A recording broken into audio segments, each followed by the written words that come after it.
మోదీ ప్రమాణ స్వీకారోత్సవానికి ముహూర్తం ఖరారైంది. ఈ నెల 9వ తేదీన సాయంత్రం 6 గంటలకు కొత్త సర్కారు కొలువుదీరుతుంది. శనివారం ఎన్డీఏ కూటమి నేతల కీలక సమావేశం జరుగుతుంది. చంద్రబాబు, పవన్ కళ్యాణ్ తో పాటు ఇతర కూటమి నేతలు ఈ సమావేశానికి హాజరవుతున్నారు. ఆదివారం సాయంత్రం 6 గంటలకు మూడోసారి భారత ప్రధానిగా ప్రమాణం చేయబోతున్నారు నరేంద్ర మోదీ. కేబినెట్ కూర్పుపై దృష్టి సారించారు మోదీ. బీజేపీ అధ్యక్షుడు జేపీ నడ్డా నివాసంలో కీలక సమావేశం జరిగింది. ఈ సమావేశంలో శాఖల కేటాయింపులపై చర్చించారు. అయితే కీలక శాఖలైన హోంశాఖ, రక్షణ శాఖ, ఆర్థిక శాఖ, రైల్వే శాఖ, విదేశాంగ శాఖలను తమ దగ్గరే ఉంచుకోవాలని బీజేపీ నేతలు నిర్ణయించారు. మిత్రపక్షాలు ఈ శాఖలపై ఎలాంటి ఒత్తిడి చేసినా వెనక్కి తగ్గవద్దని బీజేపీ నేతలు నిర్ణయించినట్టు తెలుస్తోంది.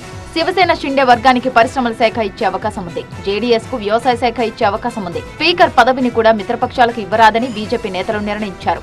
టీడీపీకి పౌర విమానయాన శాఖ, ఉక్కు శాఖ ఇచ్చే అవకాశం ఉంది. గ్రామీణాభివృద్ధి శాఖ, పంచాయతీరాజ్ శాఖలు జేడీయూకి ఇచ్చే అవకాశాలున్నాయి.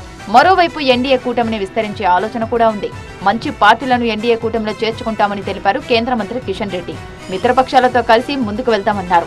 ఎన్డీఏలో కొత్త పార్టీలను చేర్చుకోవడం అనేటువంటిది ఈ ఎన్నికలకు సంబంధం లేదు. నిరంతరమైనటువంటి ప్రక్రియ ఇప్పుడు చేస్తాము, ఇంకా భవిష్యత్తులో కూడా చేస్తాము.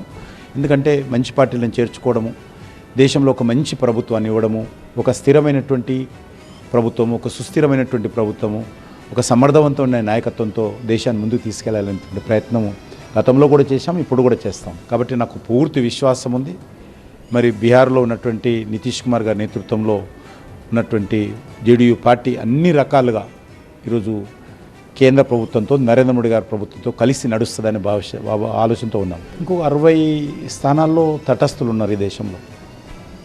అటు ఎన్డీఏ పార్ట్నర్స్గా లేరు, ఇటు మరి కాంగ్రెస్ పార్టీ ఫ్రంట్లో కూడా లేరు. శుక్రవారం ఉదయం ఎన్డీఏ కూటమి ఎంపీల సమావేశం జరుగుతుంది.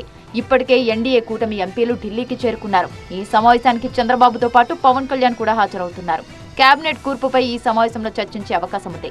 లోక్సభ ఎన్నికల్లో ఎన్డీఏ కూటమి 293 స్థానాల్లో విజయం సాధించింది. పలువురు దేశాధినేతలకు మోదీ ప్రమాణ స్వీకారోత్సవానికి ఆహ్వానం అందింది.